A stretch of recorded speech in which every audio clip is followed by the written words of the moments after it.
behind the scenes updating my name so it looks like Kate Jaramillo and not Math Walrath when we go live.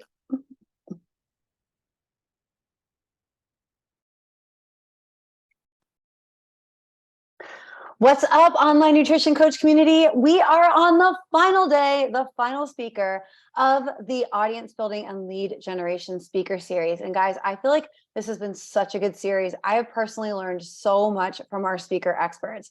And today we're actually going to talk about generating leads without social media. And your speaker is me. You get me.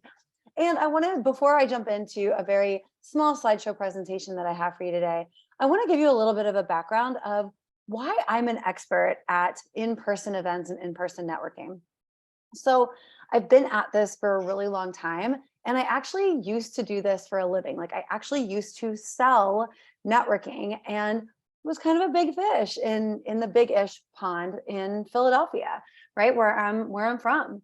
I used to work for the Greater Philadelphia Chamber of Commerce, and I literally sold networking. I sold being able to connect with people in person, being able to host events. I did a whole lot of event planning. And because of that, and actually I got the job at the Chamber of Commerce through a networking event that I had been going to actively when I used to sell TV advertising. Okay, like I've been doing this for a long time. I spent my entire professional career networking and building up my in-person network. And when I ended up making the transition into working online, all of those in-person people had been friends of mine. I've been nurturing them. It truly is the reason why I was able to grow my business online so fast, because I already had those really strong in-person connections. And let me tell you, I definitely was like building my audience online, of course, and using a lot of the tools that these speakers had talked to us about this week. What I never really liked was just randomly sending friend requests. Definitely didn't like sending those cold DMs. And I did a lot of that when I was working in network marketing. And there's nothing wrong with network marketing at all. I'm a huge fan. I still buy tons of products from all of my friends. I just want to say that, but I didn't like that. I would much rather talk to the people that I already know. I know some people feel really weird about like selling to their friends, but I don't. My friends want to support me just like I want to support them. And the same is true for you.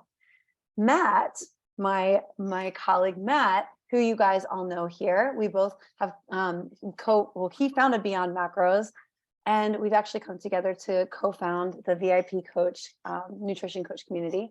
So he actually built his entire nutrition coaching business through in real life events.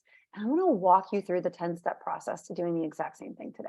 I'm getting ahead of myself. I want to show you my little agenda, my quick little screen share slideshow. You guys know, if you've been around for a little while, that I am not like the biggest slide person. So just bear with me. And then I'll go back to, since I'm doing this, I'll go back into the chat to go ahead and answer questions and take your comments and things like that. So if you are watching live, what's up? Say hi, tell me where you're from, tell me what you got going on today, and tell me, are you already networking in person? Did you think it was dead? Because I know that a lot of people, when, the events of this past year, in 2020 happened, people were like, oh, that's it. Everything's online now. Everything's online. Well, sure. Everything is online. Well, lots of things are online. Well, let me tell you something. It will not ever replace in-person connection. Ever. Ever. And I'm going to share with you today why in-person, in real life networking and lead generation is far superior to any social media. And for those of you who don't really enjoy social media, oh my gosh, you should be all over this, all right? Because what I'm about to share with you, there's no social media required. There could be at times, and I'll get into that, but right now, no social media required for you to build an audience and generate leads using in real life. So just a quick show of hands. Would you love to end the reliance on social media to get clients? Would you? Would you love to not have to add friends or DM people? I know not everybody would like to end this. I mean, I know a lot of you really, really love social media. Look, like so many of you, it's really cute. You dubbed me like the content queen. I got to be totally honest with you. Like, yes, I love it. Turning on the comments and everything now. Yes, I love social media. yes, I love social media for many, many, many things. I also am kind of feeling like I'm over like the constant content creating and DMing and all the things as well. So I'm really excited to teach you guys this because it's a strategy that's worked really well for me, and I'm doing the same. I'm going back to lots of in-person events. All right. So what can you expect on today's agenda? So I'm going to tell you why in real life is far better than social media for actually generating leads and for closing the sales cycle. Ooh, spoiler alert, that's a big one. Where to meet people. I know that this is a really big one. We talk to coaches all the time. They're like, I don't know where to meet people. Where do you even find leads? I'm going to tell you all of this. I'm going to share with you the keys to being a good networker. And you must know this in order to actually build that trust, that know, like, and trust factor, and to actually turn the opportunities that you're getting in real life into leads for your nutrition coaching business. Then I'm going to walk you step by step into how to create an in real life event. All right. You excited about that? You ready to get going? All right. All right. So why is in real life, and that's what we're going to call in-person networking, why is this where it's at? Where you form a personal connection with people, right? Like a personal connection. And that's just, look, like, we know each other. I'm your friend Kate. Like, if I'm the same person online as I am in real life, can't really say that about everybody. And I know this because some people I've met in real life, and I'm like, wow, like, you're just not the same online, right? And I also feel like a lot of times our walls are up online. It's much easier to like ignore people. You don't really understand tone of voice, right? Because we're typing, unless we're voice memoing back and forth, which not everybody loves to do. But when you meet somebody in real life, you're forming that personal connection. Already, there's a deeper level of trust and understanding. And just, you want to get to know each other. You're becoming friends. The speed of the relationship, it's just so much faster than like trying to go back and forth in the DMs or even email for that matter, right? Body language. This is a really interesting one, right? Because I think that sometimes when we're like messaging somebody, it's that weird thing like dating. Like, do they like me? I don't really know. Are they into what I'm saying? Well, when you're meeting somebody in person, you can tell by their body language. Are they really open? Are they closed off? Are they looking down? Are they bored? Are they looking at, their watch, their phone? You can really tell what's going on with somebody. And it's another way that you can connect and bond with them. All right. A tangible presence, duh. I mean, like, you're actually able to be physically present with them. You can shake people's hands. And I don't know about you, but as an extrovert, after like the whole pandemic thing happened, I was like, oh my God, I am never going to take another handshake or a hug for granted. I really, like, when we meet in real life, I will probably hug you. Tell me if you're not into that and feel free to push me away. But being able to actually shake hands with somebody and touch them, it deepens the connection. That's really what we're going for. We want to deepen the connection. All of our speakers have been talking to you about creating connection. This is the way to do it. A personalized approach, and I'm going to share more on this with you when I talk about how to actually be a really good networker. But when you're meeting somebody in person, you can really customize what you're saying, how you're explaining and presenting your business to them in a way that they understand based on what they've shared with you, right? Greater attention. Yeah, like, look, if somebody's there with you, they're engaging with you, they're making eye contact with you, versus like, again, sending DMs and somebody's like walking away or at a kid event or making dinner or something like that. Like, you are truly there, right there with them. So their level of attention is so much greater, right? Versus us trying to come up with a really good hook statement and then a really catchy video to grab somebody's attention in 3 seconds. You already have it. They are standing right there in front of you. Okay. Greater attention in real life. And you are definitely just building these relationships, and you're building them fast because, again, you're becoming a friend of somebody. You could see them again on the street, in a restaurant, at an event, right? Like, and it becomes a person that you know. You get to know their name. You know how to pronounce their name. You say it several times. This is what building relationships are all about. This also allows you to get personal feedback really quickly. I have videos in this group about the power of market research and just talking to people and getting feedback on your offer. You can actually do this in real life. if you are thinking about launching something else, if you want to write a book, if you want to get an ebook out, if you're trying to do something different, get someone's feedback in real life. It speeds up the market research process. Are you getting this? Like, it really, in real life, is speeding things up for you, right? It's you're accessing hidden opportunities. I love this one so much. When you go in and you're meeting with somebody and you're just talking to them and getting to know them, you may access like they may ask you to speak at their event. They may tell you that they've got a friend that you absolutely have to talk to and that they run and introduce you to them, right? Like, by attending and meeting with people face to face, you open up the opportunity for collaborations so much faster, and collaborations that are really going to mean something to your soulmate client, to the market, to your content. You're building authority. Again, like, people are already getting to know like who you are and what you're about, what you stand for. These are all really important things. Your expertise, you are able to cut through the noise of social media by going straight to the source, talking about who you are, what you do, showing your passion, showing your expertise, right? Like, this allows you to build authority.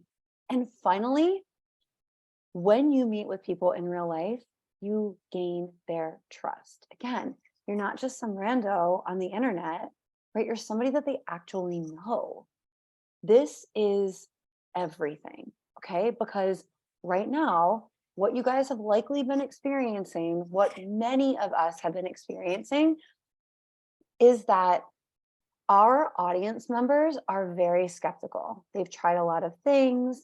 They have been, trying to hit goals for a long time. They've probably been hit up by a lot of different people in the DMs on socials. And so they don't know what to do anymore, and they don't know who to trust.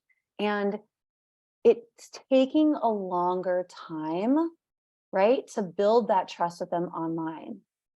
It's shortening the time in person because they're actually getting to know you. They're actually getting to touch your hand, to look in your eyes, to hear your voice, to hear you, like, just again, your passion, your conviction, like who you are. It builds trust. And because you've built trust with this person, it decreases the length of the sales cycle. Now, I've been talking a lot about this. Kyle has too, and here in our weekly lives. We are experiencing right now in 2023, we're in March, a much longer sales cycle. So where people were buying in like 1 month, 3 months max, right? Back in like 2020 and 2021, we really started to see that tapering off in 2022. In 2023, the sales cycle is now about 9 months or more. When you are meeting with people in real life, for all of the reasons that I just said, you are able to decrease that sales cycle because you've already established trust. Again, you're not a stranger. Now you're their friend. They know that they can trust and believe in you. So what you say has so much more value. It has so much more weight. It's decreasing the sales cycle. So many coaches ask me all the time, like, well, where do I find people? Where do I find people? And I think some of our speakers this week, I know that they did a really great job with explaining where you can find people online, on Facebook, on Instagram, on LinkedIn, on YouTube. A really, really great job with explaining where to find people. And one of the things that's come up a lot is, find out where people like, the common interest groups, right? And I totally agree with that. So you can absolutely meet with people and meet new people at interest groups. Like I had put on here, places of worship, right? Like you can meet with people at places of worship. You can see them in the grocery store.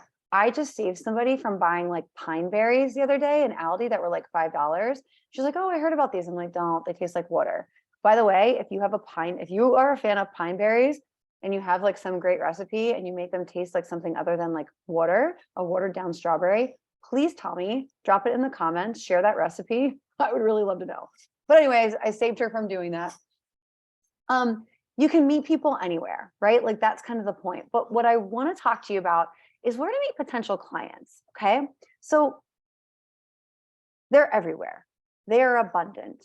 I want to put you in places where it's going to be easier for you to actually talk about what it is that you do. Again, I find that finding people in Facebook groups of common interests and things like that are amazing, right? I find that it's also sometimes difficult to transition the conversation into talking about your business, into talking about nutrition coaching, right? When you go to events like this, like what I'm sharing with you, again, it shortens the length of like that kind of like that nurture, that lead up to actually talking about what you do, right? Take a sip of water. Because you're going to events that are much more like purposeful for you to be able to talk about your business. Okay, so one place, a health and wellness fair. Google these, by the way, guys, like Google these and find out what's going on in your area. Health and wellness fairs, I feel like, are happening like all the time. Maybe for me, because I live in the land of eternal summer in Miami, like they're always outside, they're always popping, they're always going on. But health and wellness fairs are usually at like community centers and parks, rec centers, other public venues. And they attract people in your, like probably in your target audience, right? Because they're attracting people who are interested in improving their health and getting information and education to do so. It's a great opportunity to connect with potential clients.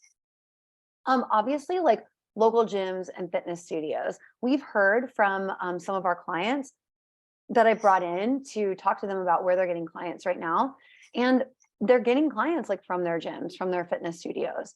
Of course, this is a great place for you to meet people. If you're not a member of a gym, I'm not anymore, and I haven't been one since I like retired from teaching group fitness. But it's still really fun to just sometimes drop into a class, like pay the money, drop in, work out, make some connections with people, have your business cards handy, which by the way, your business card, super simple. Your name, your title of your business, your phone number, your actual phone number to allow people to call you, and like your email. You can put your socials on there too if you'd like, but keep it really simple, right? But so local gyms and fitness studios are, of course, absolutely amazing. And again, you're in front of people who are already pursuing an opportunity to get healthier, right? Community events. So if your community is putting on different events, farmers markets, for example, food festivals, I think that these are really, really great. Charity runs, 5Ks, half marathons. These are great opportunities to meet potential clients. These events, again, are attracting people who are interested in something in like wellness, in movement, in exercise, right? Corporate wellness programs, tons of companies like will offer these, and a lot of them open them up to the public, and they do this because they sell vendor booths, right? And they really want their vendors to get the most out of their events. So again, these are held at a lot of times like community parks and fairs, sometimes in their big office buildings, but these are fantastic places to go and meet people. And often I find that when I've gone to these, I've met with a lot of like the employees of these places, and those employees want to do something. And a lot of times, even companies, when they have corporate wellness programs, they're under promoted and underutilized. And plus, people really love that personal approach. But hey, again, hidden opportunities in person could be a great place for you to meet with an HR person or somebody else, a director of corporate wellness, where you can get your foot in the door and you can start offering nutrition coaching programs or paid seminars, paid speaking engagements. How awesome would it be to just show up and get paid to speak on your brilliance, right? Professional conferences and trade shows, these are awesome. Now, you will likely end up meeting a lot of people that do similar things to you, right? Like when you're going to like Idea Fit and things like that, when you're going to these conventions, but that's also great. That is great. We've actually heard from some of our speakers during this series about creating those relationships with power partners and potential collaborations. Not everybody does exactly what you do in the way that you do it. You are special, okay? Meet with other fitness professionals, other practitioners, other coaches, and see how the two of you can potentially work together. Maybe you do your own speaker series, right? Or your own events where you can trade referrals, but these are great places to meet people. Practitioner events. I know that a lot of practitioners, like chiropractors and things like that, will hold things in their office. Look up what grand openings are happening in your area. A lot of times chambers of commerce have these, right? And go to their events, meet with them. Again, maybe it's an opportunity to collaborate. But the people that are going to practitioners events have an interest in wellness. They are a great person for you. School events like career fairs, sometimes they do health and wellness days. These can be great opportunities to connect with potential clients. And if you're a parent and your kid is at school and they don't have like these wellness events or something like that, offer to create one, okay? Because I'm going to teach you how to develop an in real life event today, but I'm going to put that little bug in your ear because it's such a good opportunity. Trust me, like people want to get active in the local area. You could even start doing, like, if you're a fitness instructor as well, start teaching a group fitness class for the teachers. Get there early, do something with the students. I just substitute taught PE last week at my kid's school, and it was awesome. And they all went home to their parents. They were like, Coach Kate told me to do this, and she told me to eat this way. And I've seen a bunch of parents since then. They're like, oh, thanks for teaching my kid. Trust me, these things work really well. Local sports teams and local sports events, these are awesome. And like, if you could even partner with one of your local sports teams, if you were able to sponsor like a Pee-wee football event or something like that, where you have like, your banner out at the games, where you're able to give some things away. Talk to them even about offering nutrition coaching for their athletes. Okay, no matter how big or small they are, being able to partner with local sports teams at sports events is a great way to network and meet other people. I mentioned places of worship before with those common connections. Business networking events, oh my gosh, you guys, these are just amazing. Again, I used to work at the Chamber of Commerce. You definitely need to like be going to those events. It's not just like a drop in to one of their huge like annual events and then thinking you're going to get clients this way. But those smaller events like the business after hours, young professionals network, like those things, those are really great because they're smaller. They're a little bit more intimate. I would actually advise avoid going to like the really big events because it's harder to network in that room, and going to more of like those business card exchanges. There are groups like BNI and LaTip, and these are groups that I've been a part of as well. And what's really great about these groups, you pay to be a part of them, right, to be a member, but they're category specific. So meaning that there can't be another nutrition coach in the group. Like it's category, you own that category, right? So you meet with them weekly, like you're going to these weekly events, which again is a great way for you to just continue to build and nurture those relationships. And at all of those events, you get to stand up and talk about what you do. I would definitely recommend looking into that as a possibility. One of our coaches just signed on a client from her BNI chapter. I think that's so fantastic. There's also like the charity events, like those 5K runs that we had mentioned before under community events. The Rotary Club, so Rotary is international, and they're more of like a service-based like organization, but they also do a lot of networking. And I find that they do a lot of charity events, and there's organizations that are similar to Rotaries in your area. But they're, again, like, get out to these events and get involved in these events, right? Because the more involved that you can be, the more that you're attending, the more that you're just meeting these people, the more you're just going to build that trust. You become that person that they know. You see them more in your community too, which is really cool. Like you just see them randomly, like walking down the street or at the grocery store or something else. You're just building that relationship and seeing them so much more frequently. All right. So here's the thing. As we get into tips to become a great networker, because this really is so important, to become a great networker, you have to focus on others first, right? For people to care about you, you need to care about them first, okay? So this is really, really, really important. So here's the thing.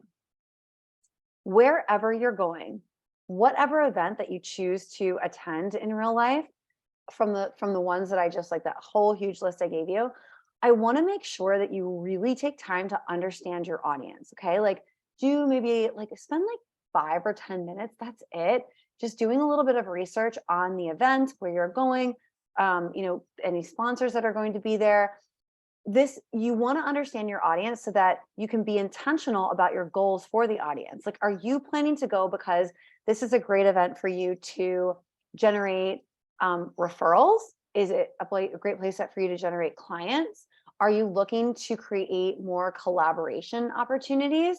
Would you just like to have the option to like put your cards in somebody's office? Like, understand the event's audience and then be intentional about what your goals are going in. And don't leave until those goals are met, right? Like, be intentional, commit to them. Now, when it comes to the actual art of networking, here's what I want you to remember always: let others speak first. Let others speak first. Nice to meet you. Hey, Phil, it's nice to meet you. I'm Kate. Yeah, so Phil, tell me a little bit about more of what you do. Awesome. Yeah, that sounds great. How long have you been doing that? Show interest, be super curious. Who's an ideal client for you, right? How can I best support you? Right? Like, those are the questions that you really want to be concerned. Just be curious, ask a lot of questions.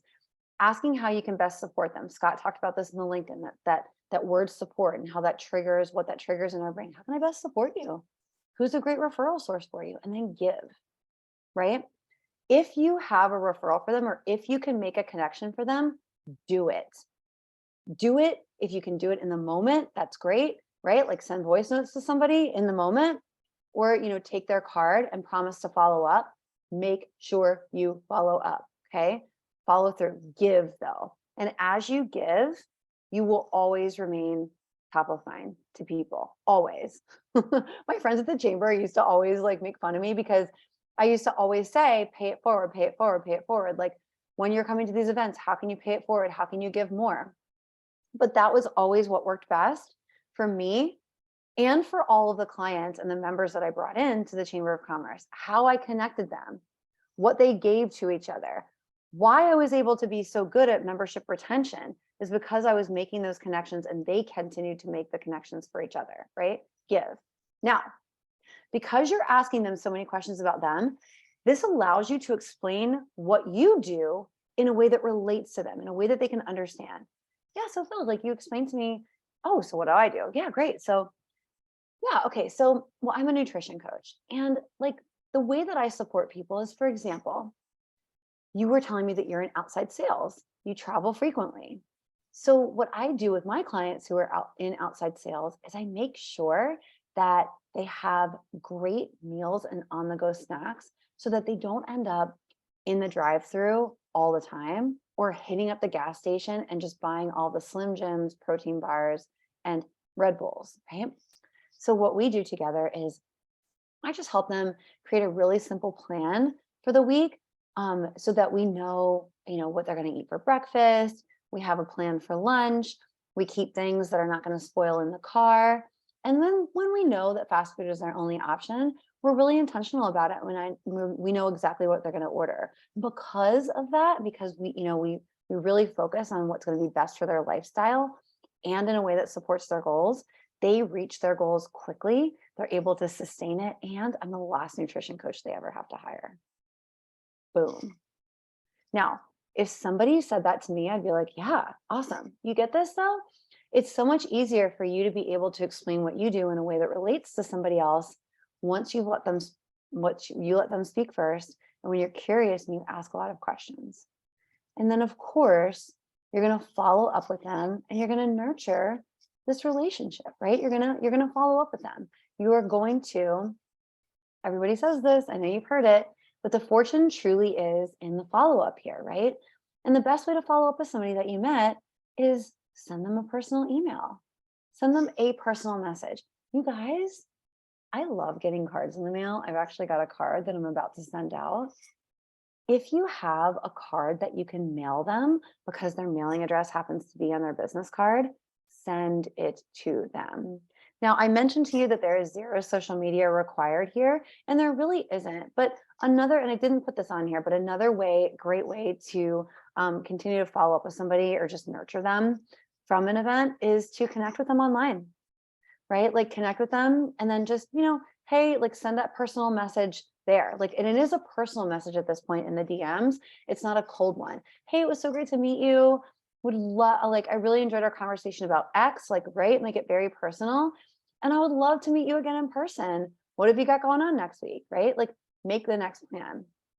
You want to provide value, right? If you told somebody that you have a connection for them, give it to them then, right? If they shared something with you, right, because you asked about them and they've been sharing lots of things, if they shared something about themselves and you found something that was valuable to them, a podcast, a blog, a recipe, right? Like send it over to them. Personal email, value. And then I want you to schedule a time to meet with them in person. Schedule your next meeting.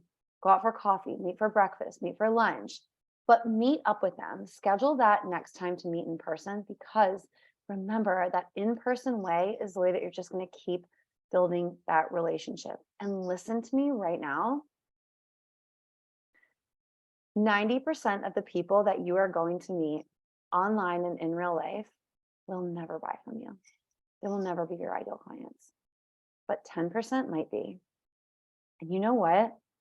If you serve 20 clients in a year and your offer is priced correctly and you've got a great continuation, you're going to make 6 figures in your business, and it's repeatable, and you're going to service the hell out of them. And then it becomes referrals. So I just want to say that to you right now, because I just want you to know what nurturing a relationship feels like, and to have zero attachment for them to ever become a client, and allow them to become your friend. Allow them to grow closer to you, give to them, and receive. Allow yourself to receive, okay? Invite them to events, right? You met them at an in-person event. Find another one that's good. Invite them. It's always so much easier too to walk into a networking event with somebody that you already know, right? Yeah. And then ask for feedback. Remember, I told you that one of the big, advantages of in real life events is to get feedback on things that you're looking to do, people that you want to meet, offers that you want to make. Ask for somebody that you've met for feedback. And this is a way to nurture them, because what you can say to them, right, is, hey, like, I really loved getting to know you, and I really value your feedback. Could I run something by you? Right? It's like this mini market research. And who knows, what you're asking for feedback on might be exactly the thing that they are interested in investing in that moment. Guys, I'm telling you, it's so powerful. Now, let's talk about hosting. Hosting your in real life event, this is your glow up coach. This is the way that you are going to step in to owning your piece of the expertise pie, right? Like, this is really how you build this authority, okay? So I want to talk to you about, I'm going to give you 10 steps to hosting an in real life event. Now, full disclosure, we have an entire training about this, and we go much more in depth in this in the VIP Coach Academy. But what I'm about to share with you is going to get you started, okay? And if you have hosted in real life events, I'd love to hear from you. Drop in the comments. I am monitoring the comments on my phone, so I keep looking down. But if you have hosted an in real life event, I'd love to hear from you, and I'd love to know how it went. Okay, but this is kind of a quick and dirty 10-step process to host an in real life event, okay?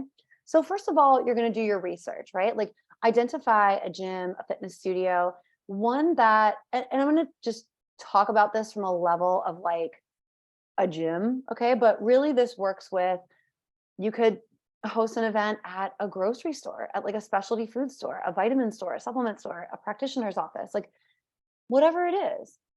I do know that gyms and fitness studios are really easy, and so many of them struggle with membership retention because their people don't get results because they're not eating properly, right? So you coming in and hosting a nutrition event and workshop it's such a win-win, which I'll get into, okay?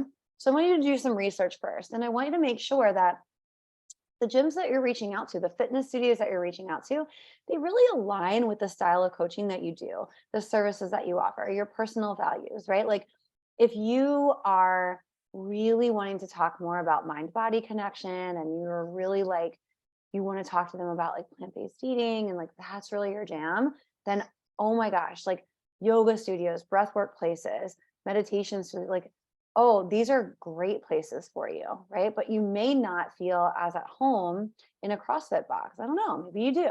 But I'm just saying, like, research a place that finds, and there's tons out there that really align with what you want to do and where your clients are. Because really that's the first thing. We want to align with your values. We want to choose places where your soulmate clients are. We're talking about building your audience and generating leads here, right? We want you to generate leads So find places where your clients are. Now, once you've done your research, I want you to socially support them. This is where maybe a little bit of social media comes in, where you can like and follow them online, right? And you start to like socially support them there. But another way to socially support a business is to go in to their place and like take a class. Just pay for a class pass. If they've got like a smoothie bar or something like that in there, go and be a patron, right? Like there are different ways to socially support places than just clicking the like button and stuff like that. Like actually go in there, talk to them about what you like, contact them, right? Like find out who the correct person to contact is. And this is where your research comes in. And simply like reach out to them and ask to speak with the manager. You just want to introduce yourself. It likely is going to be the manager or the owner, depending on the size of the gym and the type of the studio, but that's who you are going to contact. And you can send them an email. It's totally fine. Get their email address. To be honest, the best way though is to just pick up the phone. Pick up the phone and ask to speak with them. And when you ask to speak with them, create a win-win proposal, right? And I'll get to the more the merrier in a second. Creating a win-win proposal is, again, like talking to them about what is in it for them. And that's really what you should lead with, a compliment, and lead with that. Hey, so great to talk to you. Hey, the reason I wanted to reach out is I really love all the information that you're putting out there. I love what you're doing in the local community, and your branding is really cool. So I wanted to chat with you about hosting a nutrition event for your members, totally free of charge. And I thought we could just collaborate on this. And this would be a great way for your members to learn a little bit more about how to fuel themselves before and after a workout so that they can get the best results from their membership here. And if they're getting great results, they're definitely going to stay on with you for longer. And now when I say the more the merrier, what I mean is, do you have an opportunity to bring in other local businesses here? Could this be a way for you to, if you're using their space, could you bring a meal prep company in? Could you bring a vitamin shop in? Could you bring a fitness apparel store in? Like who also has similar audiences that you could bring in here? Because really what you're doing then is leveraging each other's audiences and creating more foot traffic for everyone. You're building each other's emails lists, right? Then you're going to collaborate on this event. Like you're going to work together to finalize the details of the event, right? Like how it's going to be promoted, what the setup's going to be, the length. You always want to also have the opportunity to bring the gym owner in, to bring whoever else is collaborating with you and participating in the event in, so that they have a chance to talk about what they do and relate it back to what you're talking about, right? So be very, very, very collaborative. That's how it's going to work the best. Okay. Now, then you're going to want to promote the event. Now, you can promote this obviously all over in the local communities. You can make flyers. You can put them all over the gym. You can put them on the gym studios. You can put them at coffee shops. You can, obviously, if you're collaborating with other local businesses, have them put their stuff out on their local businesses. And if they do have socials, have them promoted on their socials. You can even use like Facebook events. You can use Eventbrite, right? But I want you to make sure that you're promoting it. Then you're going to go into creating your presentation. This should be pretty easy for you, right? Like this is going to be something that you have already, the reason it's easy is because you're already collaborating with the gym owner. You're already learning a little bit more about who their clients are, what they struggle the most with, and how you can help. Here is the thing. And this is the question that I always want you to ask yourself. How can I help? How can I help? Right? When you start with that simple question, the floodgates of information and inspiration will open for you. So how can I help? And then you create your presentation, right? And since you've already collaborated, you know exactly how long it's going to be, all the things. Then you're going to host it, all right? So day of the event, you're going to show up early, you're going to set up, you're going to get all the things that you need to have, which you've already collaborated with, right? Like, are you going to need a screen? Are you going to need a projector? Make sure all of that is there. I would even go the night before and make sure everything is there. That way, you're not scrambling the day of to find things that you realized weren't there, right? I also want you to be there early so that you can go up and introduce yourself personally to everyone.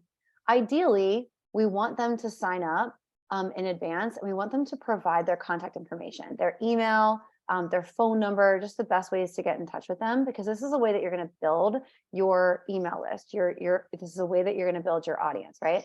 And when you get there, you're going to personally greet every single person that comes into the event, right? You're going to ask them their name. You're going to ask them how they found you. You're going to welcome them, right? And then during your presentation, I want you to keep it very interactive, and you're going to call out their names because you've asked their names, right? Ask them to participate, ask them to raise their hand. It goes such a long way, okay?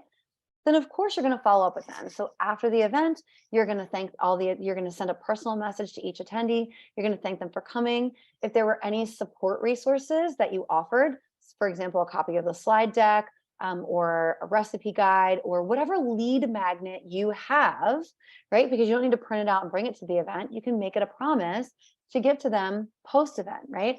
This allows you, this is actually like your permission to follow up with them. They've already granted it, but give them what you told them, what you promised, what you were going to give them. Okay. This is also a really good time to reflect, right? I always want you to be able to reflect on how the event went.